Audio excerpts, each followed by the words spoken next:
Hi creatives, Dimma here, and you're welcome to another interesting sewing tutorial. In this sewing tutorial, I'll be sharing with you how I made the structure sleeve that you can see on the screen. Here I am wearing my own version of it. I used it on my gown, my maxi gown, as you can see, and it's looking so beautiful and classy.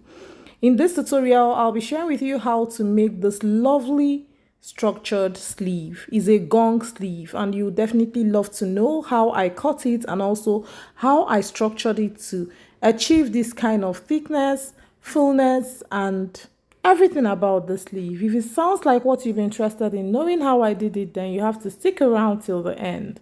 In the last tutorial, I ended it at the stage where I finished up the blouse, and that is the princess cut blouse, and I promised to tell you or to explain to you in a sewing tutorial like this how I made the gong sleeve, the structured gong sleeve. And without wasting any time longer, I will delve into it.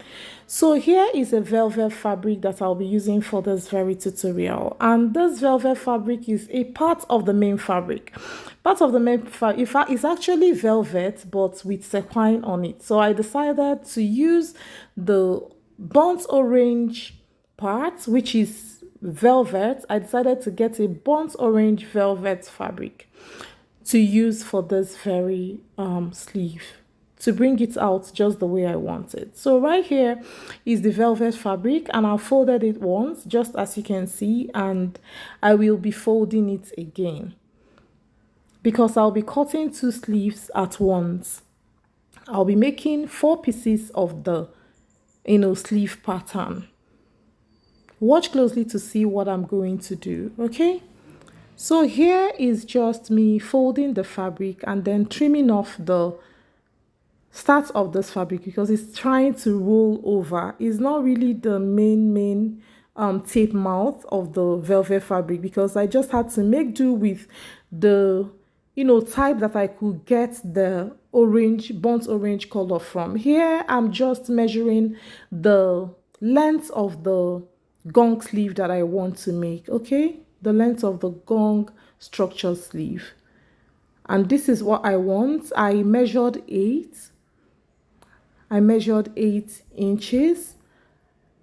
So this is where I'll be ending it, okay? I've already made my basic sleeve, cut it on the sequin fabric, okay? So here is the length that I want. Feel free to put up your length. From that fold, I measured 4 inches. You are free to make your own 5, 6 if you want it to be quite wide. Just feel free to do what you want to do, okay? So here I am adding about 3 inches to the height. That is from the cap. I measured 3 inches up, and I'm connecting to that 3 inches like so. It's as simple as that, right? And I am just going ahead to cut it out, as you can see.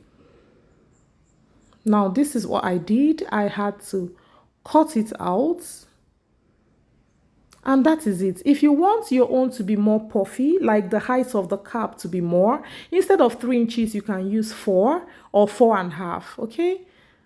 Now this is how I'm going to gather that cap part of the sleeve, and yeah.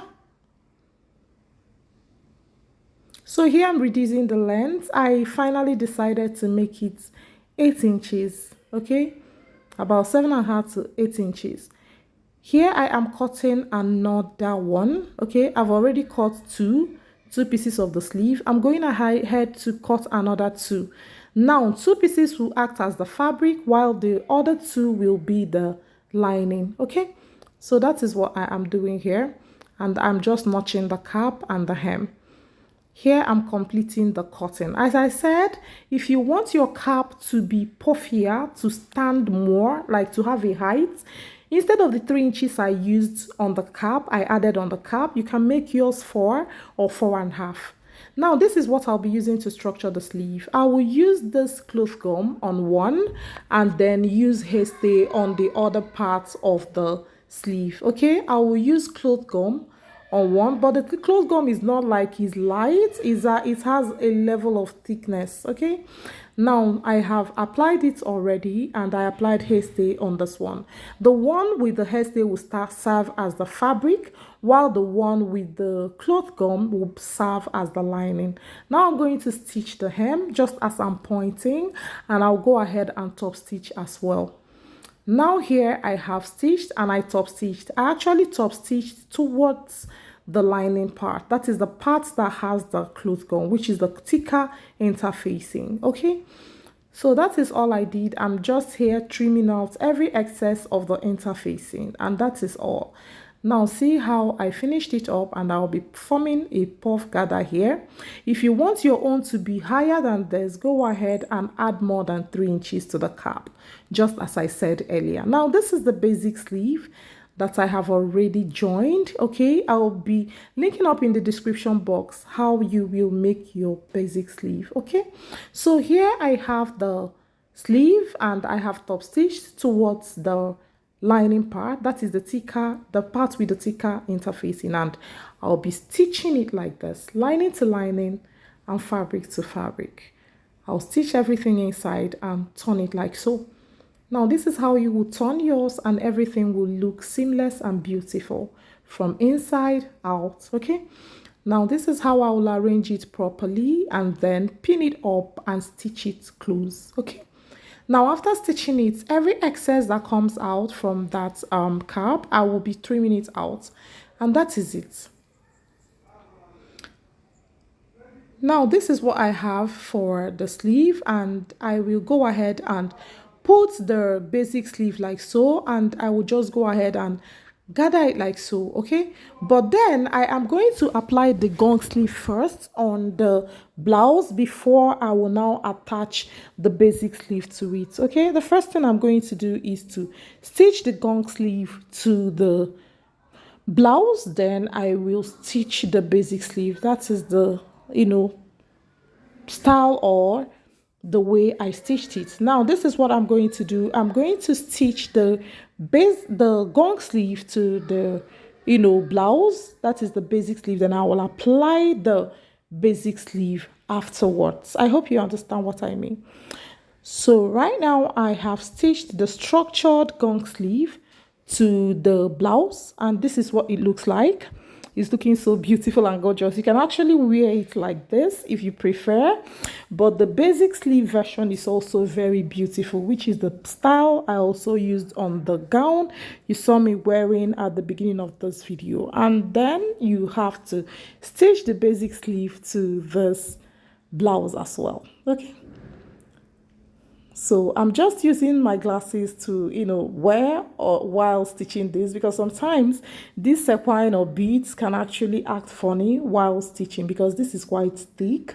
You take it gradual and then try to stitch it all through. Okay, so now I have stitched down the basic sleeve parts of this. Yes, now this is what I have. This is what I have, and yeah, that is just it. I'll go ahead and stitch down the remaining. Okay, I've stitched one part and I had to fold it out like this to stitch the remaining parts. If you start sewing it, you will understand more. When you do yours, you understand more what I mean by what I just showed you now. And this is the beautiful blouse that we achieve at the end of the day. You can see how the gong sleeve is looking so beautiful. Now if you want yours to look exactly like this, do exactly with the measurements I took. If you want it to be bigger, go ahead and add some inches on fold or on the height of the cap. If you want it to be higher, like higher on the cap than mine, just feel free to do you, and you will definitely achieve what I achieved. Okay, follow the process. Just do some modifications if you want it bigger or higher on the cap than mine, just as I explained in the video, and you will definitely get this. Thanks guys for watching my video. I appreciate you all, and of course I will see you in my next one. I love you all. Bye.